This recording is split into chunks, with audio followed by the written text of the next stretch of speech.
में कोटि कोटि प्रणाम। महाराज जी, जब जीवन में बहुत परेशानी और दुख घेरे हुए हैं और हर संभव प्रयास के बाद भी नहीं निकल पा रहे हैं, ऐसे में कैसे धैर्य बनाएं, कैसे धीरज? ऐसा मत सोचो कि हम दुखों से निपट ही नहीं सकते। हाँ, नाम जप नहीं है, भगवद आश्रय नहीं है, तो पक्का आप नहीं निपट सकते। आप डूब जाओगे दुखों में। अगर भगवान का नाम है, भगवान का आश्रय है, तो हर दुख से निपटने की सामर्थ्य है।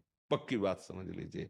अब आजकल लोगों को विश्वास होता है ये छूछा वाली बातों में, नहीं होता है?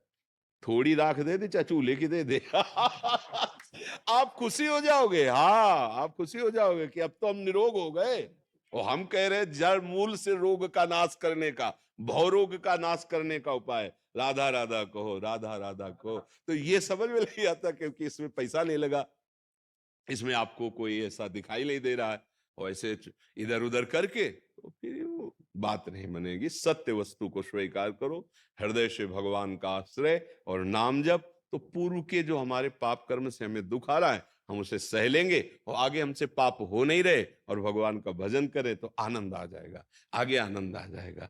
अभी अभी देखो, हम लोग अपने शरीर को मैं मान रहे हैं, शरीर सुख सुविधाओं को ही सुख मान रहे हैं, अपने को कर्ता भोक्ता मान रहे हैं, तो फिर अवश्य में भोक्तव्यम कृतम कर्म शुभाशुभम। और जब प्रभु के ऊपर समर्पित हो जाया जाता है, देखो प्रभु इतना प्यार करते हैं। हम पीछे वाले में बताया था, अगर माँ की गोद में सर रख देना और दुलार करती तो आधा कष्ट तो उसके दुलार से चला जाता है, नहीं चला जाता? और कोई बात नहीं, वैसे जब तो ऐसा लगता है कोई मेरा है।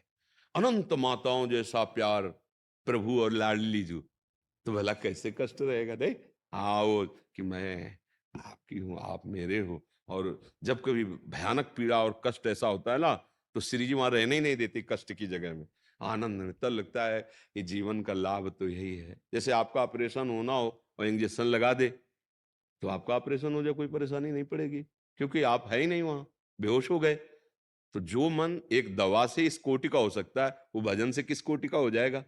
अब मन उस दुख का भोगने वाला है नहीं, वो श्री जी के पास है, तो शरीर तो कोई फर्क नहीं। हमें ये चाहिए, ये अध्यात्म के द्वारा मिलता है। क्योंकि एक दुख निवृत्त हो जाए तो हमारा काम नहीं बनेगा। लाइन लगी है नहीं, दुख पे दुख, जिधर देखो उधर समस्या ही समस्या।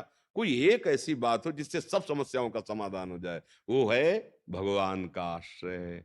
जैसे मछली को समुद्र में छोड़ दो ना, आनंद मगन हो गई। तो सुखी बीन जिमि नीर अगाधा, तिमि हरि शरण न एको बाधा। भगवान की शरण में हरि स्मृति सर्व विपद विमोक्षणम, भगवान का नाम और सहो। भगवान अवतार लिए तो लीला में देखा कि दुख वाली बातें हुई कि नहीं? साक्षात देवताओं से प्रकट हो रहे पांडव जन, कितना कष्ट पा रहे। संसार दुखमय है भाई। अगर दुख मिल रहा चुपचाप सहो, नाम जप करो, आगे बन जाए। अब हमको ऐसी कोई गंदी योनि न मिले, ऐसी जगह जन्म न हो जहां हम भारी कष्ट उठाएं।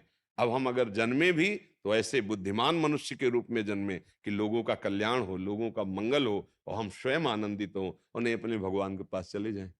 दो में एक बात हो, अगर जन्म हो तो ऐसा हो जो समाज को प्रकाशित और सुख देने वाला हो, भगवत भजन में लगे और जगत का मंगल, माता पिता परिवार सबको सुख प्रदान करने वाला हो। अब ऐसा राक्षसी जीवन तो नहीं होना चाहिए। माता पिता को दुख, समाज को दुख, हिंसा वृत्ति के द्वारा, व्यभिचार वृत्ति के द्वारा दूसरों को दुख, ये तो ऐसा जीवन तो ना हो तो अच्छा है। तो अपने को अब सुधार करना है, भगवान की शरण में होकर नाम जप करते हुए हमें उन्नतिशील होना है। जहां आ गए इससे नीचे न गिरे मनुष्य योनि से, और आगे बढ़े, भगवदानंद की तरफ बढ़े। कृष्णा और यशवंत कुलकर्णी जी।